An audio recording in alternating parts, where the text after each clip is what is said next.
과거에는요, 실제 사망보험금에 대한 규모를 산정할 때 가장 사망 이후에 연봉의 한 3년치 정도를 사망보험으로 지금은 너무나 과대한 주택담보대출을 가지고 있는 가정들이 워낙에 많기 때문에 사망보험금에 대한 설정은 이러한 프로세스를 가지고 할 필요가 있습니다. 첫 번째는요, 일단 주택담보대출 상환이 가능한 금액 정도는 일단 사망보험금으로 설정해야 되지 않습니다. 가족이 행복하게 지내다가 주소득원이 사망하게 되면 어떤 일이 벌어질까요? 사실은 생각하기가 매우 끔찍하죠. 남아있는 유족들은 정서적으로도 매우 큰 타격을 받겠지만 주소득원이 사망을 하게 되면 당장 재정적인 문제가 벌어져서 사실은 가족들이 본인들이 생활하기도 어렵고 재무목표 달성은 사실상 어려워질 수 있습니다. 그래서 우리는 생각하기는 싫지만 이런 소득 활동기에 발생하는 다양한 위험에 대해서 보험 상품으로 제대로 위험을 이전하는 것이 매우 중요하죠. 근데 최근에는 사실 이러한 주소득원의 사망이라는 이런 이슈가 벌어질 때 더 큰 위험 요인이 생겼습니다. 그게 뭐냐면요, 최근 들어서 부동산 가격이 상승하면서 사람들이 너무나 많은 주택담보대출을 보유하고 있는 것이죠. 그래서 집값 상승을 기대하고 이른바 연끌을 해놔서 어찌됐든 내가 일을 하면서 원리금 상환을 하고 있었는데 이런 상황에서 주소득원이 사망하게 되면 어떻게 될까요? 실제 남아있는 유족들은 이른바 빚잔치하고 끝나버릴 수도 있겠죠. 그래서 요즘 은행에서는 방카슈랑스에서요, 대출 안심보험이라는 걸 출시를 해서 가입하게 하고 있습니다.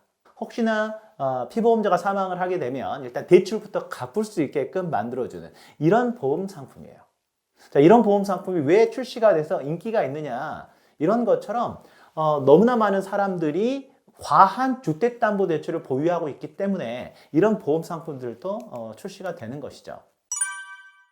실제 평범한 가족이 사망하게 되면 어떻게 될까요? 예를 들어 이런 상황이 있다고 가정해 보겠습니다. 가장 A씨가 있는데요, 집이 8억 원입니다. 주택담보대출은 3억 원이 있고요. 은행 예금 1억 원이 있습니다. 그리고 신용대출 5천만 원이 있고 퇴직금이 1억 원이 쌓여 있습니다.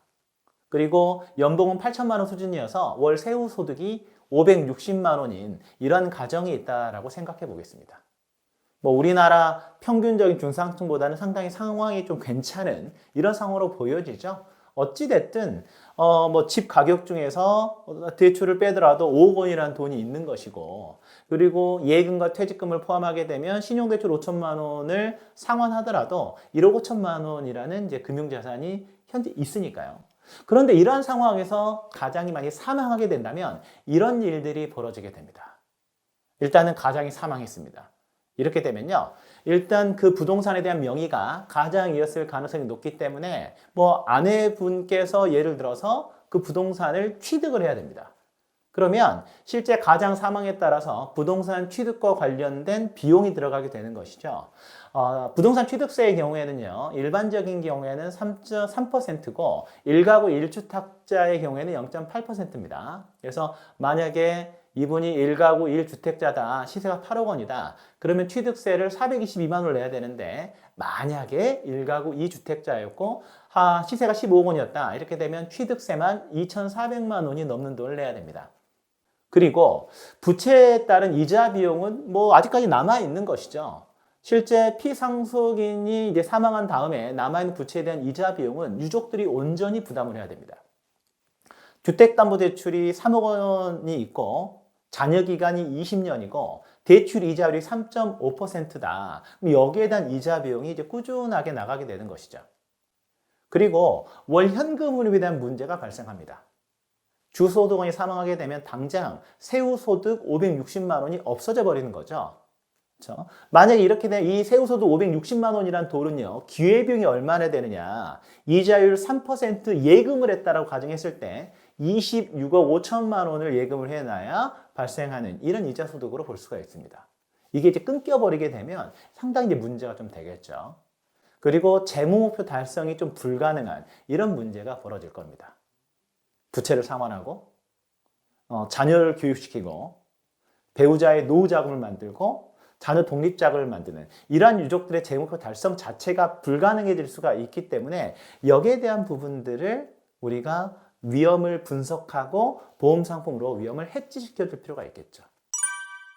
그래서 과거에는요, 실제 사망보험금에 대한 규모를 산정할 때, 뭐 예를 들어서 가장 사망 이후에 연봉의 한 3년치 정도를 사망보험으로 만들어주면 유족들이 그걸 가지고 생활을 하면서 스스로 이제 무엇인가 경제 생활을 할 수 있는 토대를 만들어줄 수 있지 않을까? 이렇게 생각을 했었는데 지금은 너무나 과대한 주택담보대출을 가지고 있는 가정들이 워낙에 많기 때문에 이 부채에 대한 부분들, 이자에 대한 부분들 이걸 해결하지 않으면 재정 상황이 어려워지는 가정이 대다수가 발생했다. 이렇게 보시면 되겠습니다. 그래서 사망보험금에 대한 설정은 이러한 프로세스를 가지고 할 필요가 있습니다. 첫 번째는요.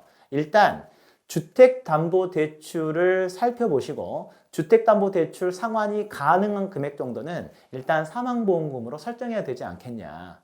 그래서 혹시나 주소득원이 사망을 하더라도 적어도 집만큼은 온전히 유족들이 가져갈 수 있도록 일단 사망보험금을 설정할 필요가 있을 것 같고요.